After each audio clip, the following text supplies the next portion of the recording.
Happy Friday, everybody. So lovely to see all your smiling faces and joining us here for episode 1, series 2. I kid you not, of the Coffee at 11 show, and it's lovely to have all your scrumptious familiar faces here to meet our guest, Padraig Smith, and our wonderful host standing by, Colm O'Brien. As you know, we have a team here at the Coffee at 11 show that keep this show on the road. You've got your host, Colm O'Brien, who we'll go to in just a few moments, the Celtic warrior Buddhist monk, Eamon Smith, who is head of guest services, who I will also pass to just before we go to Colm.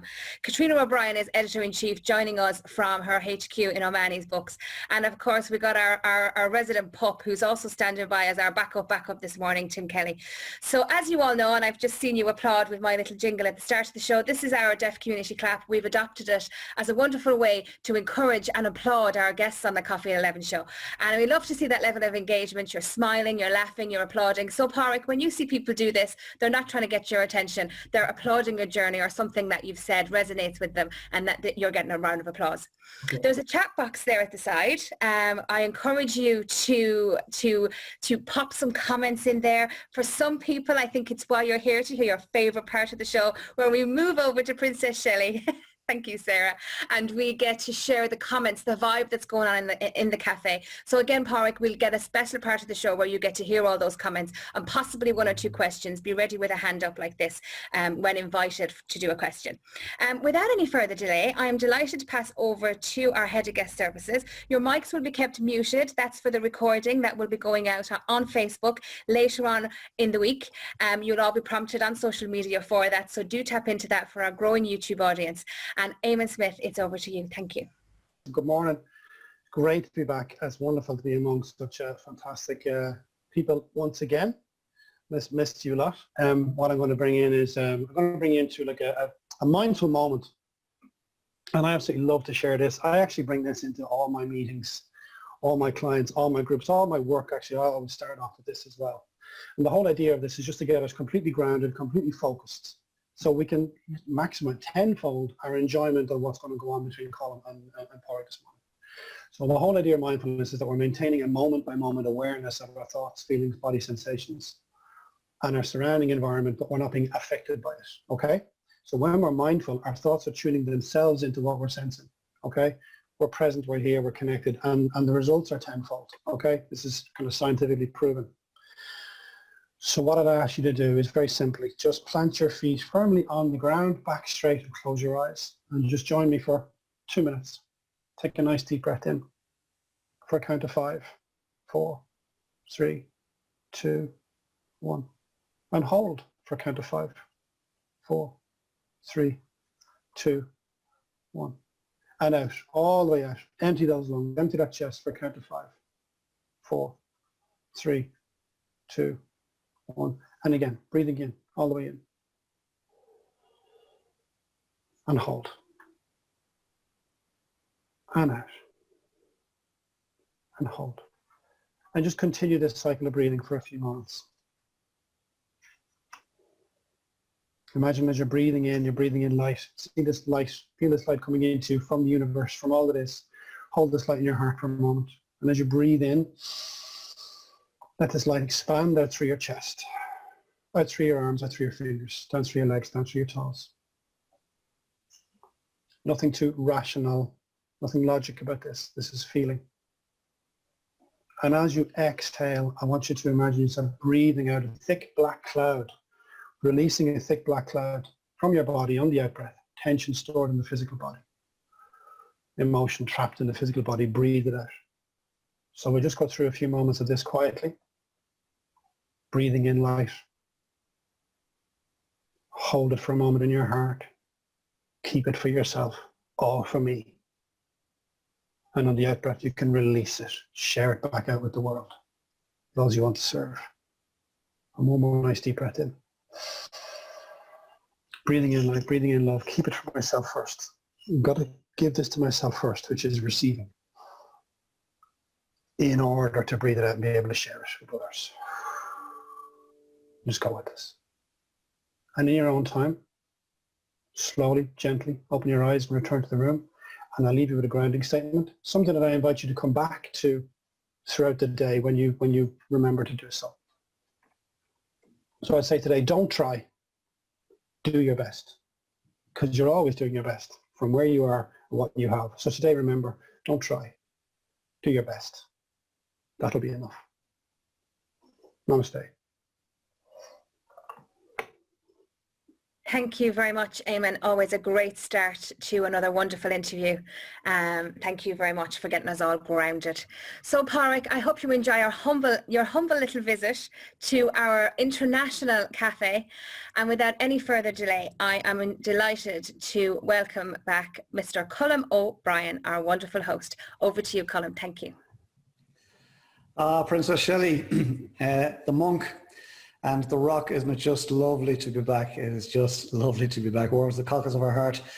Just a shout out to the young man who kicked off Movember, Padraig, who basically allowed us break the ice and get our act together. Yeah, indeed, Kathy, thank you for that, and James. But allowed us break the ice and get our act together and decide that we do need to bring the cafe back. So it's wonderful, wonderful, wonderful to be back here today. See so many familiar faces and some new people. You're very welcome to the cafe, Coffee at 11 show that will go out every Friday from here until Christmas, and we'll take it from there.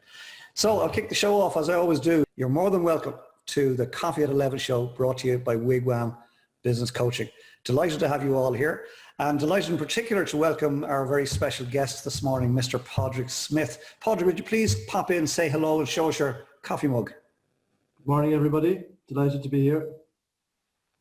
Wonderful. Is that a daddy? It is. I love it. I love it. It is, yeah. Daddy to 4 beautiful girls. And right. We'll hear all about that in a little while. Before we bring Padraig in to tell the story in his own words, let me tell you a little bit about Padraig. Padraig is owner and managing director of a business called PSE Power. PSE Power delivers industry-leading power production solutions underpinned by service excellence throughout the island of Ireland, and have also completed projects in the UK, Europe and the Middle East. How long established? Established in 1985. So 36 years next February. Go you. 32 employees. That's no mean feat, Padraig. Well done you. Good stuff. And he goes on to say, a native of Newcastle West in County Limerick, Padraig is owner and managing director of PSE Power, obviously. Having joined the business after the Leaving Cert in 1990. You're showing your age there. Of course, they did the Leaving Cert very young back in those days, didn't they, Padraig? Yeah. Did the Leaving Cert in 1990, worked in most aspects of the business and took over as MD in 2006. So I really love that. 16 years from zero to top dog. Involved in the local credit union for over 5 years, currently in the role of board oversight. And he's interested in walking, cycling, reading and international travel, except for this year. And he's also husband to Lorraine. And most importantly, or equally as importantly, father to 4 gorgeous daughters, Rebecca, Emily, Olivia and Laura. And something I certainly didn't know about Padraig, he was able to speak fluent Irish before he even got into secondary school, having spent a year in Ring College between 6th class primary and 1st class secondary. Padraig Smith, great pleasure to have you here. So Padraig, we can Google the business. We can Google the business. We can't Google you, my friend. So please bring us up to through those early years, if you wouldn't mind. Bring us up to your Leaving Cert. Bring us all the way back. Thanks. My Leaving Cert. Thanks very much, Colm. I'm really delighted to be here, and thanks very much for the opportunity. Yeah, as Colm and Shelley have said, my name is Padraig Smith. I'm 49 years old. I live in Newcastle West in County Limerick. I'm a native of Newcastle West, so a very proud Limerick man. That was always very interesting growing up because I have two older sisters. I am the baby of the family. I have 2 older sisters, and both my sisters were born in Cork because both of my parents were natives of West Cork. My dad was a Dunmanway man and my mother is from Bandon. And so my sisters joined the family before me, obviously, while they were still in Cork. And then the family moved up to Newcastle West in 1969 when my dad took up a management position with the ESB. That's where he would have spent his career, from leaving school to serving his apprenticeship with the ESB and worked his way up to a management position. So that's what brought them to Newcastle West. And then subsequently I was born in 1971. So the funny thing about the Limerick and Cork mix is that I can't claim to be a GAA fan, but any time when we were growing up back in the 70s and probably maybe early 80s, when if Limerick were playing Cork, and our family home was and still is on the main Killarney Road out of Newcastle West, so quite a busy road. But anytime Limerick were playing Cork, I always had a green and white flag out of my bedroom window. And the girls used to hijack the spare bedroom and put a red and white flag out there. So I'm sure a lot of passing traffic thought that those crowd couldn't get their act together. But that was certainly a very interesting time. So we had a very good and happy upbringing. While I would know now that money probably wasn't plentiful all the time, we certainly never went hungry. We never wanted for anything. Again, I've learned over the years, my parents would have been very good at budgeting. Interestingly enough, last night I was visiting my mother and she showed me a really old little pocket-sized notebook where she kept notes of every single thing that was spent, all of the outgoings. There were obviously no spreadsheets or online banking that time, but everything was noted and documented. But as I say, it was very happy, very hardworking. My dad was a hardworking man,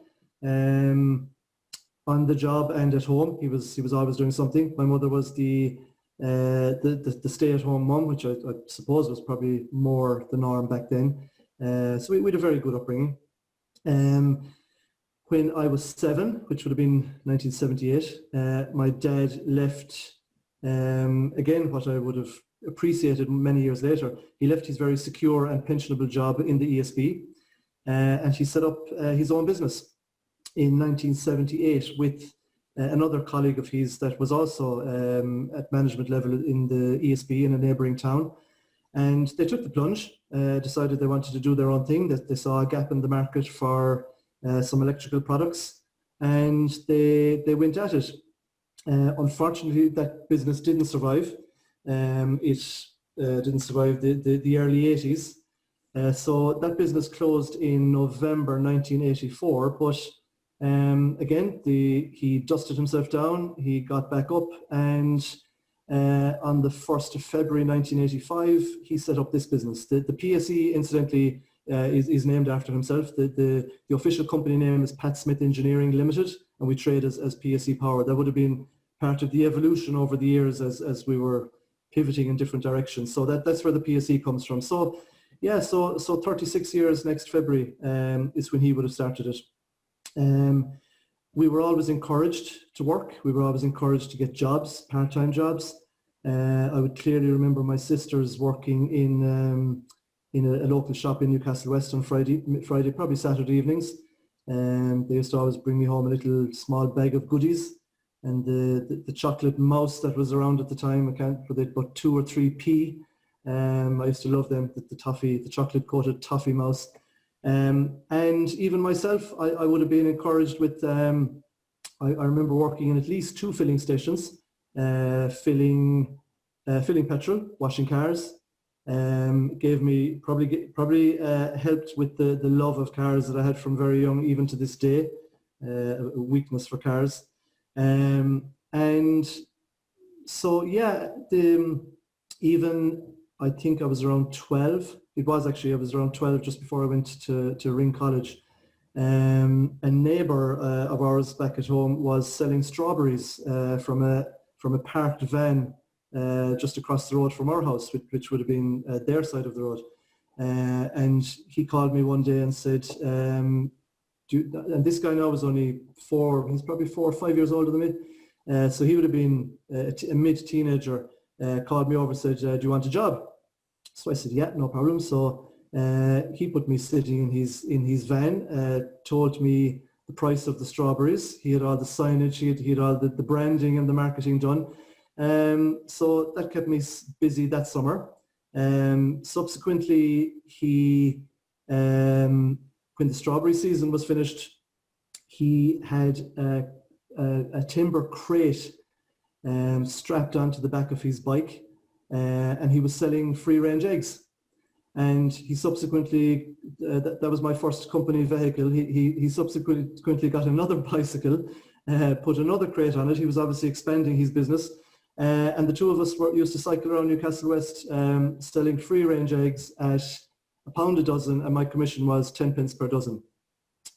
And that same guy actually subsequently went on, he and his family went on to build a very large food distribution business, successful food distribution business. I have to come in here. That was just gorgeous. It was such a gorgeous story. Thanks, James. Yeah, I was watching the heads in the cafe. Chocolate mice got big thumbs up. Lots of memory around chocolate mice. But if I may, just before we go into the rest of it, I don't want to miss some of the stuff in there. I didn't know PSE was Pat Smith Engineering. That's lovely. That's lovely to know that, because we know you lost your dad this summer, and our condolences. We've offered those out to you privately before now, but I think on behalf of everybody here in the cafe today, our condolences. And I love to hear you talk regularly about your mum and the visits you have with her, and that you going to her visitor last night. She's got the little book with all the stuff in there. A couple of things that jumped out for me. Love the Cork Limerick thing. And delighted that you're flying the flag for all things not Cork. I'm in there too. That's still very active, Colin. If sorry for interrupting, it's still very active, because my mother, even though she's longer in Newcastle West than she would have been in West Cork, she still has a West Cork twang about her, and she's still very much West Cork. And I brought my eldest girl back with me last night, Rebecca. She's 11. And she actually, when she was putting on her jacket, she said, "I'm going to put on my Limerick jacket just to have some crack with Gran." so it's still very much active. Isn't it lovely? And Kathy Mera, delighted to say you're back in for season 2, and already we've had the word back referring to any direction. Going anywhere in Ireland, you go back there. So let your daughter back to your mother. I love that. Come here, PSA Engineering. I'll tell you what the sense that I got, Padraig, is a very loving family. As you said, there wasn't a lot of money, wasn't plentiful, but it appears there was a lot of love in the house, and you were all taught to work hard, and you've all adopted that. As I said, the chocolate mice got the thumbs up. Then I loved the strawberries. But when you went to your first company vehicle was a bike, I thought, that is just brilliant, right? You're just fantastic. And do you mind, if it's appropriate, sharing the name of the business that man went to set up? Because one comes to mind, but I'm not sure if it's it. Absolutely. I'd say it comes to everyone's mind. That guy is Ty Geary of Palace Foods. Okay. Wow. Yeah. You want to check that story out, folks. You want to check that story out. Okay. We grew up across the road from each other, and that guy was that guy used to Ty. He was just an amazing individual. He used to call to the housewives in Cullina, which is the road where we grew up. Even prior to that, when he was much younger, with horse manure in a trailer for the roses. An extremely enterprising individual and successful. Yeah, completely. And by all accounts, and by that description, hardworking. Just to bring you up to speed, he started a turkey business, selling turkeys at Christmas, and realised that I think maybe an accountant, part of the family, said, "Look, we're sending all these vans out. We should add more stuff into the turkey vans." So they did, and there's this massive food distribution business that was sold to a global conglomerate for a handy 9 figures. So we wish them well. Listen, come here. It's a pleasure having you here, Padraig, and thanks for bringing us up through those early years, because as I said, we can Google the business. Will you bring us into the business there, leaving cert to MD in a handful of years, please? Well, I suppose I don't consider it any huge achievement, because it was a family business and a relatively small business, so it didn't take any serious navigation to get there.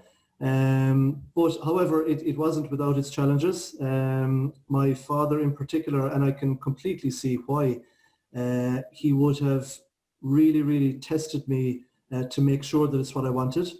To go into the business. I had actually wanted to leave school after my intercert, but I wasn't allowed, because I wanted to go working. I wanted to start serving my apprenticeship, but I wasn't allowed. It probably didn't make much difference, because I failed my leaving cert, and I had to use my intercert results for to get my apprenticeship with Anko. But I think that was probably a little bit of a rebellion on my side. I just thought, no, to hell with this. I didn't really do anything for those 2 years. But anyway, to be fair, he really, really tested me to make sure it's what I wanted. He didn't want me to be taking the easy option, or he didn't want me to be doing it, out of any loyalty or anything like that. But I knew it was what I wanted to do. I would have, I suppose, as pretty much most sons would be around their dads, in the younger days, and even in his previous business, he was involved to a certain degree in generators, which would be the main product of our business. Generators, backup generators for industry, hospitals, data centers, just you name it. Anywhere that there's power is a critical, which it is to most places these days. So I would have been around them, knocking around with him on Saturdays at weekends when I was very young. So I knew it was what I wanted to do. So I did my leaving cert. As I say, I had to use my inter-cert results to register the apprenticeship. That was in 1990. So at that stage, I'm thinking there were probably 8 or 9 people in the business. So I wouldn't have had it easy. I was treated as the boss's son, but not in a protected way. I was probably given the harder tasks, but that was okay as well. Didn't do me any harm. So I served my apprenticeship, which I really enjoyed. I did my block release courses in Galway, what's now GMIT. At the time it was, I think, Galway Institute of Technology. I loved that. It was really the only time I really enjoyed being behind a desk, an education desk, because I loved what I was learning. I qualified in 1994, and pretty much around that time, my dad would have had a chat with me and said, look, I'd like you to learn the business side of the business, or the commercial side of the business. So I came off the tools, and the first task that he put me at was pricing and estimating. At that time, we were also involved in building switchgear panels, which his previous business had been doing. So there was quite a bit of work involved there, and I really loved what I was doing there. Any of the inquiries that came in, again, it was really, really old style. Everything was done with the pen and paper. The inquiries, there probably was a computer back then. Yeah, so the quotation was probably printed and sent by fax, or sometimes even by post. And then after a while, he would have suggested that it was time to start going out and meeting customers. And I would have just, gotten involved in the sales side of things. And that I really loved, absolutely really loved, and still to this day, it's my main function at PSC Power. I have responsibility for the sales and business development of the company, and I love it. And if I may come in at this point, Padraig, because again, you've painted a lovely picture of those early years for you in the business, and I think hats off to your dad. He knew what he was doing. He was testing every step of the way. Exactly the right thing to do. It wasn't silver spoon stuff. A couple of things that just struck me, 2 things in particular. One is, it's my belief that if you've got a family member in a family business where there are other employees, that family member has to work twice as hard to gain the respect, the regular level of respect that a regular employee would have, because there's always this thing, sure, he only got the job because of his old man, right? So, I know that I believe that to be true. So well done for putting up with it and getting through it. The other one that you said was you went to the college in Galway, GMIT, and you said you had no problem studying there. And it's such a difference between then and your leaving cert, because you didn't want to be there. And then you found something you were passionate about, and then of course it wasn't work. It was just fun, you were studying something you loved. And of course, rolling on then into PSE, sales is your area of passion, and being out there meeting punters. So I want you to bring us to COVID. So the business was rocking along up to COVID, right?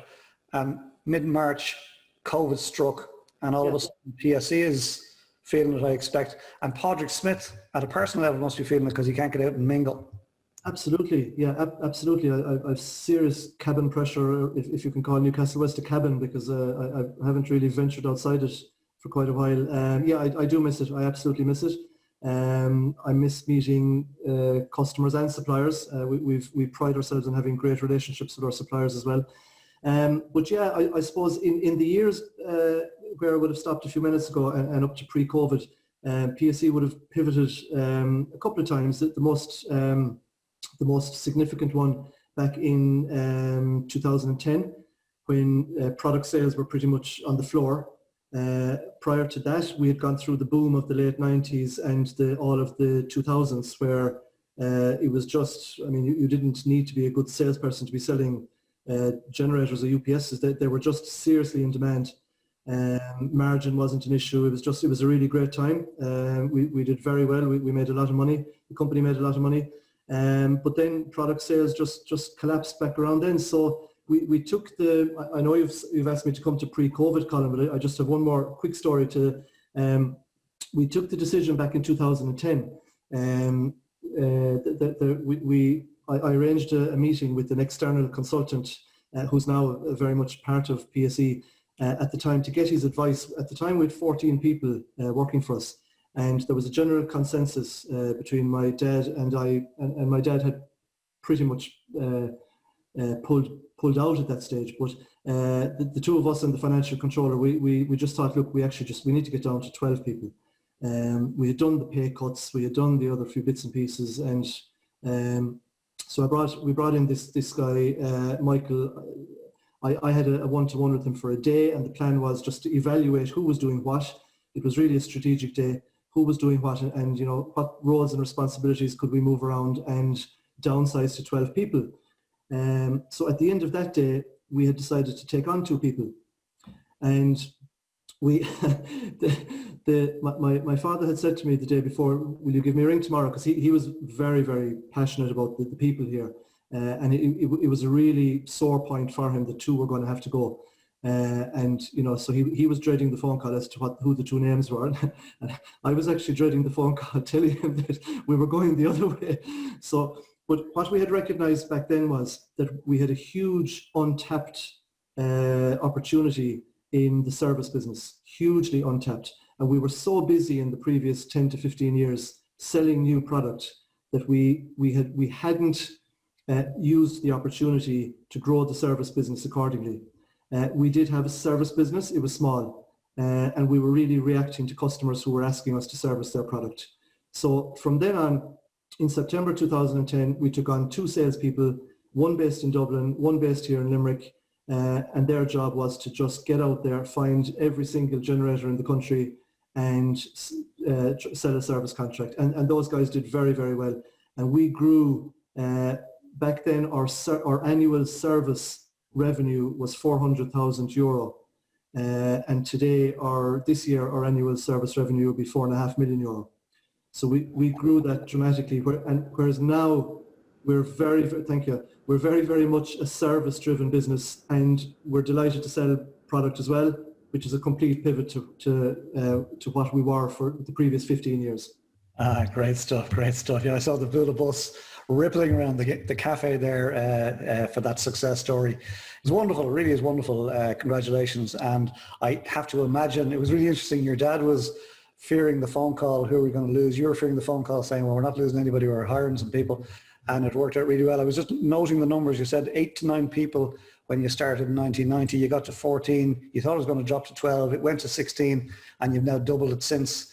And that's wonderful news about your service business. And of course, it would appear now you've got 2 very solid legs to the business as opposed to 1. You were like a stork back in the day. So happy days. Congratulations. Okay, so things fell off a bit of a cliff in COVID. Why and how are you keeping upbeat, and what do you see post-COVID, please, for PSE? I'm keeping upbeat because by nature I'm a positive person. I'm 99% of the time glass half full rather than glass empty.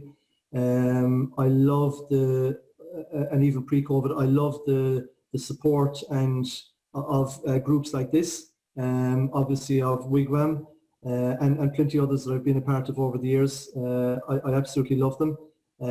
It helps me stay positive and helps me stay focused. I'd be a big fan of reading, or even pre-COVID when I did a lot of driving, listening to guys like Tony Robbins, Dale Carnegie, many others. So I love those guys.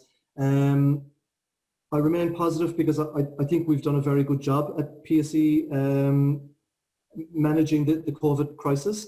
It absolutely affected us back in lockdown 1, which I think it did for most businesses, because nobody knew what it was, nobody knew what was going to happen, what it was going to do.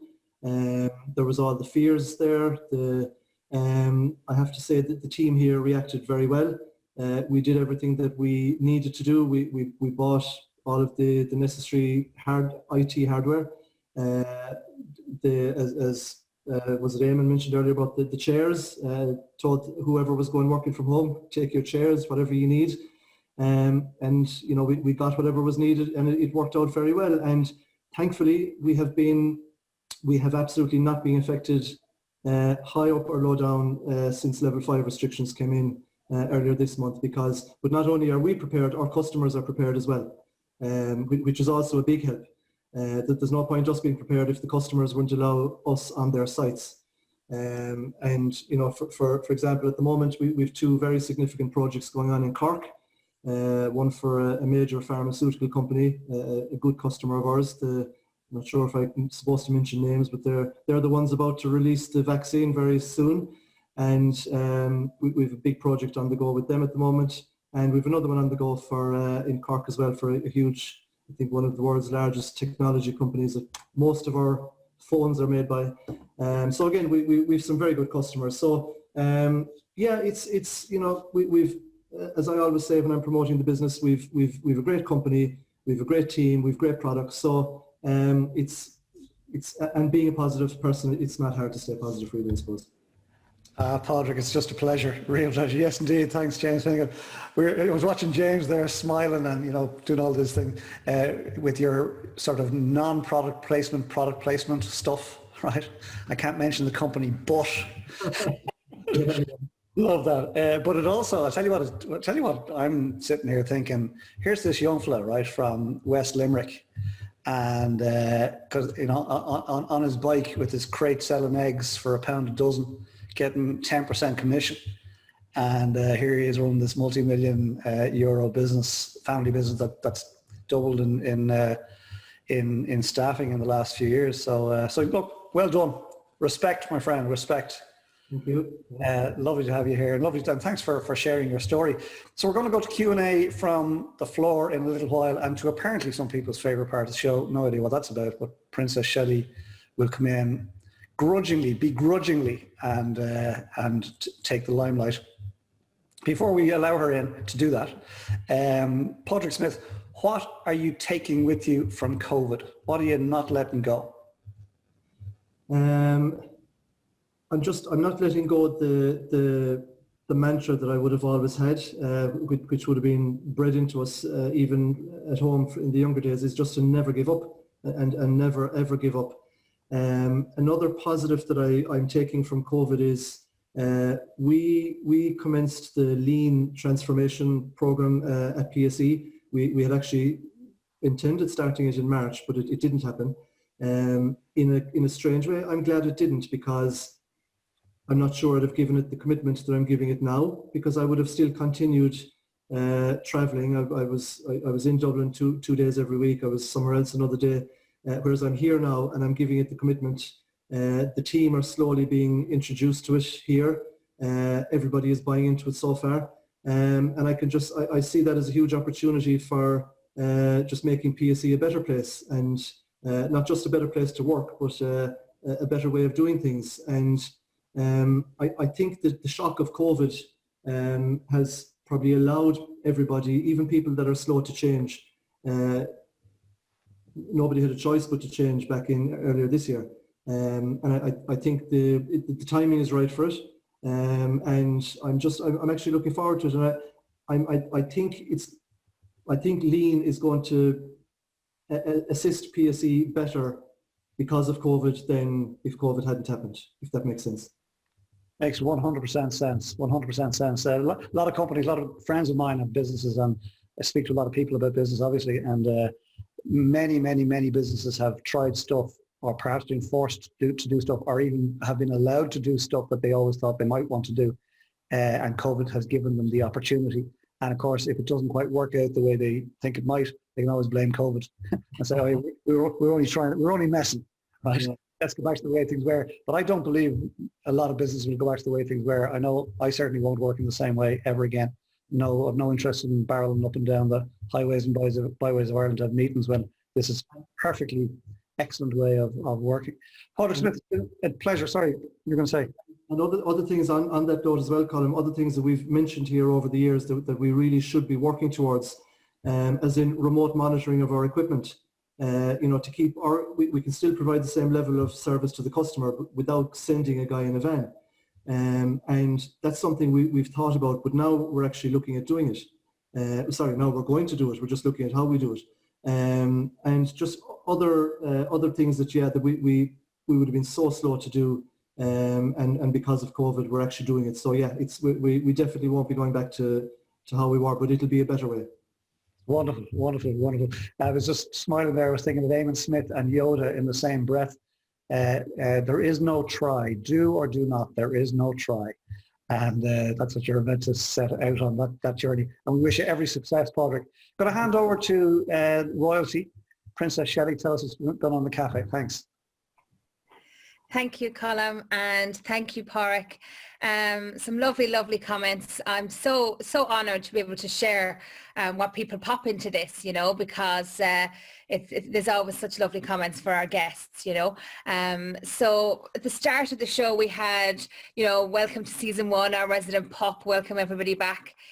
He's our resident mischief. And of course, Jerry Lockery, welcome back as well. Great to have you here. Jerry was saying great to see everybody again. And of course, Sarah as well. So many familiar faces, and she's looking forward to meeting the new faces, the new people too. So yeah, Eamon, and there was lots of nodding I saw for the toffee mice. I think there might be, as we're passing today, popping into shops, the sales of toffee mice, you might have positively affected them today. I just had it was just a big, lovely pull on the heartstrings. And you mentioned the toffee mice, the dark chocolate, the dark toffee with the chocolate over it. Oh my God, I think they were 4p. I was just like, good times, man, good times. That was my reward for getting all the way through Mass.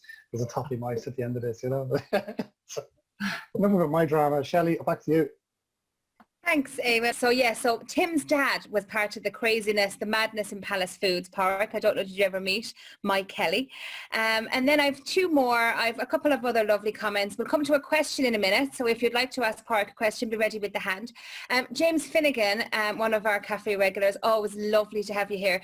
James says, doesn't your story emphasize the important need to take time to reflect every so often? 2 new jobs rather than 2 new redundancies. And I saw the warmth spread across the cafe as you were sharing that with us, Padraig. So thank you for that comment. Isn't that lovely, Padraig? Very nice, really nice. Thank you very much. Yeah, so true, and there's real learning in it, and thanks for sharing that comment, James. And then Lisa, another cafe regular, and of course one of our, we often see you in the wigwam as well, Lisa. She says GMIT alumni also here, so she also studied in the same place. Fantastic experience. Lovely to hear your passion for work, Padraig. Brilliant that your service pivot has been so successful and that you increased versus decreased the staff count. Again, a real appreciation in the value of that, that it wasn't necessarily the way that was planned to go. And congrats on a super business, wishing you continued success. So thank you for that, Lisa. And Eamon, of course, also loved the non-placement product placement, loved it as well. I saw us all having a little chuckle and a giggle in the cafe for that. So yeah, love that. Great comments, guys. Always such a pleasure to share them. Have we somebody in the cafe who would like to ask Padraig a question direct? So yeah, it's our first episode back in season 2, so don't be shy if you would like to ask a question back like this. And Mr. Kelly, I might have even asked you anyway, even if you hadn't put the hand up. I was thinking, always happy to. I was waiting in case anybody else jumped ahead of the queue, but I'm that SWAT at the head of the class now who brings in the apple is always first with the hand. Padraig, listen, really appreciate what you had to say, and your attitude and your approach to what's happened during COVID is a great lesson for everyone. One of the other things that I took from you is the fact that you're out from under a first generation family business and you're moving on to the next tier. And the amount of people that are sitting at that level where the first generation are still in charge and they're talking about taking a back seat, and the second generation are working away kind of in their 30s and 40s trying to build the business, that kind of thing. Do you have any advice for people that are in that scenario? Because I gave up, I moved off, I went to do my own thing, I left the family business. But a lot of people are still at it and they're still at the grind. And one of the common things you hear is, one day all of this will be yours. And the books say that if someone says that to you, it means it's never going to happen. But any advice for that? I would say, Tim, what you did is the right thing. I was very lucky in a way. No, but I wouldn't have, and I know I have a couple of friends actually who would have done similar. They would have been just kept under the wing for a while and eventually just said, no, to hell with this, I'm out of here. And I was very lucky in a way, because, and this might sound a little bit wrong, but my father would have had health issues back in the late 80s. He actually, at 46 years of age, he had a triple bypass. He had a heart attack and triple bypass, and he was put down to two things. One was it's in the family, so I have to be careful as well. And two, it would have been put down to the stress of the loss of his first business, and then going into the second business. So he would have been extremely conscious, even from back then, not to get himself overly stressed. So he was very, very happy and very, very pro to move things, responsibilities over to me. Maybe quicker than if he had been at the full of his health. And you know, very back in the early 2000s, maybe late 90s, he would have started pulling back to working 4 days a week. And my mother would have been very influential in that as well, to mind himself. Then he would have pulled back to 3 days and then to 2 days. So he actually, we would have often joked, he actually never really retired. He just phased himself out. And I think the change point was in about 2006 or 7. We moved into this new building, we still call it new, where we are here in Newcastle West, and he just that was pretty much it. He didn't he was pretty gone from that stage. So and you know, it was a great thing, because as Colin said, he passed away very unexpectedly in July of this year. But he really enjoyed life. He was 80 years of age, and he enjoyed life, and he had a good quality of life, because he wasn't like so many others working his backside off right up until nearly the end. So I suppose, Tim, yeah, I was lucky, and there are lots of people like that, and I wouldn't hang around if I was being kept at arm's length like that. Thanks. Really good. Really good. Thank you so much. It kind of feeds back into my other theory of life, is that life will give you what I call it a car crash moment, where something will happen that tells you, if you're not happy with what you're doing in your life, here's your chance. Myself and Eamon have talked about this in the past. This is your chance to change, and I'm glad your dad took that opportunity and started living more of a life than just running a business. Fair play to you. Padraig, how are you? First of all, my condolences on your dad. I lost my mum during the summer as well, so totally just want to honour that there and say my condolences and my best wishes to you and your loved ones. Thank you. A question for you. So my big thing, my passion, people who know me know, my passion is in the area of recovery to discovery. We are recording is, yeah, that's right. I was just watching that. Padraig, my question to you is, with all that's going on with this year, could you share what you do when the proverbial hits the fan, when there's one of those moments, and you talk with your dad as well and kind of working with his stress levels to get them down? What are your kind of, let's say, favorite? Could you share maybe a go-to moment, something you like to do to de-stress when you find that the engine is overheating, so to speak, up here? What kind of stuff do you do to kind of ground yourself, get yourself back in, get back control of the reins, as it were? What works for you? Depends on I suppose how urgent the crisis is. If it needs immediate attention, I'm known to stay calm in a crisis, so thankfully I do. But if it gets to, you know, if there's something bubbling away that's just niggling at me, I find the best thing is I'd leave the office for the guts of an hour. We're very fortunate here in Newcastle West. We have a great public park. I think it's over 80 acres in size. It's known as the Domain, and it's very close to us here where we work. And I would tend to head for there and go for a walk and clear my head. I might even make a phone call to a friend of mine about just something completely unrelated, touch base, realize that there is a world outside the gate of PSE. And I just usually come back with a fresher head. And again, I think everything needs to be dealt with. And you know, the worst thing that anyone could do is bury their head in the sand. So I just face it, and how quickly you need to face it is the next thing. If it needs it immediately, fine. If it can wait an hour, I'd have a camera head after a walk in the local park. If you need that hour for you, brilliant. And I love that you can take that executive decision to give that moment to you. Our eldest daughter was born in 2009, and I do remember in around 2011, again, around those times, there were very difficult times, a lot of pressure from the banks and different things, but I do remember quite a number of days finishing work at maybe 4 o'clock. She was in creche. My wife had gone back to work, and I remember maybe even earlier, maybe 3:30, when I just couldn't take any more here, but I'd still walk out with a smile and say to everyone, I'll see you tomorrow. But I'd go to the creche and I'd pick up Rebecca, and I'd purposely park a good bit up the road, and the two of us, and sure, she was a toddler in nappies and holding my hand walking up the road, and I remember thinking, I can see we're still recording, so I won't use the word I would have used, but it would have been F this, and just this is what it's about. That's so valid. That's so important. While I'm here, I want to say, Padraig, that I found your take and description on business so human.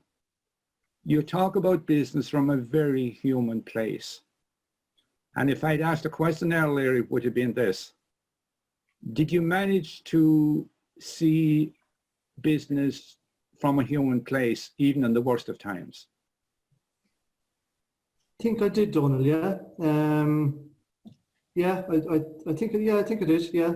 I got the feeling that you did, and how do you do it at the worst of times is probably the best question.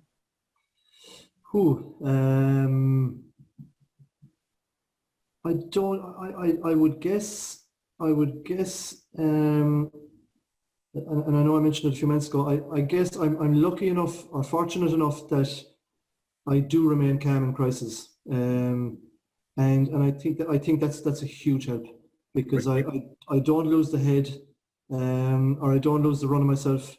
And I know now that I get that from my mother. Because even back to in July when she rang me to know where I was, could I come quick because there was something wrong with Dad, and in the next half hour while we were waiting for the paramedics and we were performing CPR and things, and she was as calm as I was.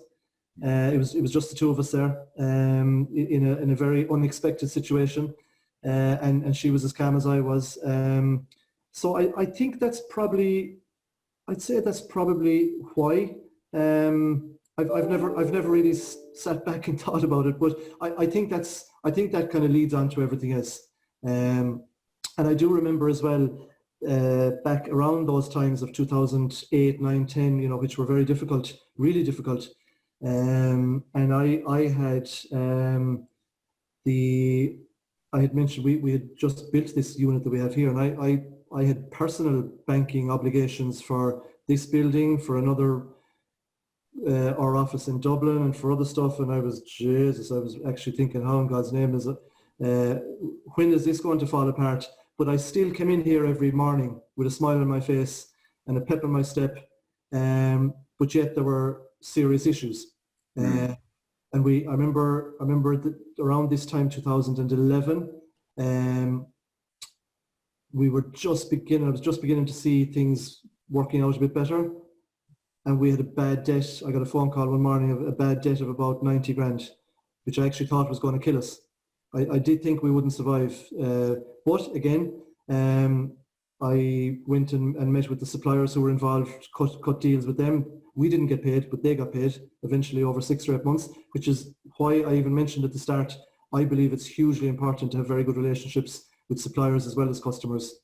So sorry, I think I've veered off a bit off track there, but I suppose I consider myself calm and logical. That's probably probably what helps. Yeah, I don't think you veered off at all there, Padraig, if I may suggest so, because the question was around how did you remain human in all of those crises, and the answer to that is an overwhelming yes.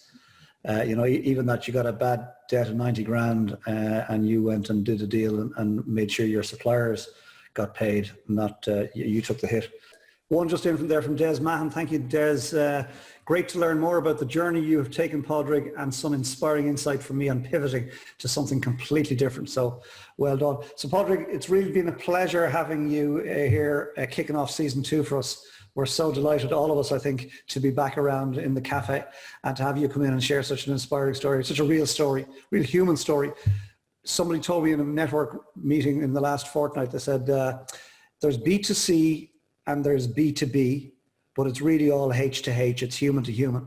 And that's what you've demonstrated, and that's what, PSE Power is powered by humans. So keep up the great work. Come here, it's just been a joy. It's just been a joy having everybody back here today to listen to Padraig's story. Princess Shelley, terribly sorry that you were having internet connection issues, but the team just, there she is again. Come back in for 2 minutes.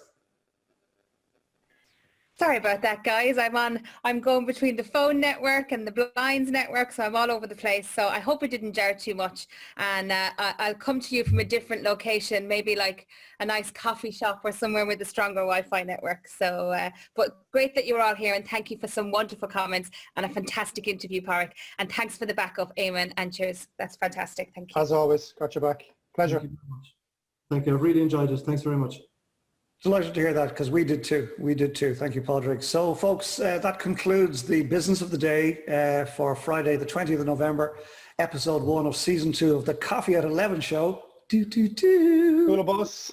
Full of us all around. Lovely to have you all back. You know where to be next Friday, where we'll have a chat with another guest on the show, and we'll learn some more about he or she and ourselves at the same time. So look, let me just close out by saying it's been a joy. Princess Shelley, yeah, the heart emoji. Eamon Smith, lovely to have you here.